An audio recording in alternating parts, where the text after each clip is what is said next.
What's little known about that operation that took just over 2 months to free Manbij from the control of ISIS is that aircrews flying U.S. Air Force MQ-1Bs and MQ-9s provided over 11,000 hours of persistent attack and reconnaissance in direct support of the partnered force on the ground. That's over 500 sorties from our cockpits in the continental United States.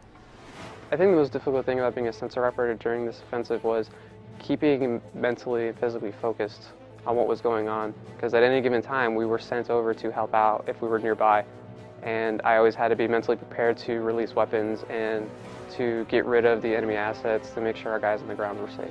One of the things that's important to remember about going after and really getting to the heart of what was going on in Manbij is that the people that we were fighting were not the residents of Manbij. Ultimately, we wanted as much as possible, I think, as a fighting force, for them to have a home to go back to. Most of the action was on the outskirts of the town, so a lot of it was small villages, open country. As they pushed in towards July, they actually were able to encircle the city and began the offensive in a more difficult environment, and were able to provide full motion video and a better situational awareness of the battlefield. We also don't have to do aerial refueling. We're able to stay on station for 20 hours at a time and provide a constant overwatch for the friendly forces.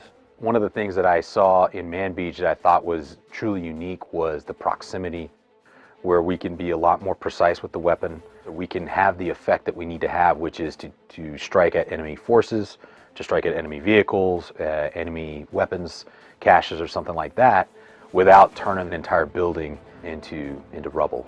MQ-1 and 9 aircrews employed over 300 Hellfires. That's over 40% of the total of kinetic strikes executed by any coalition platform.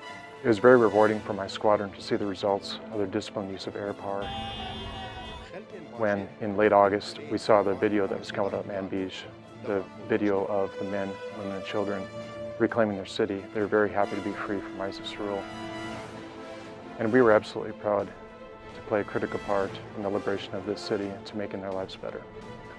For the past 70 years, the Air Force has been breaking barriers as a member of the finest joint warfighting team on the planet.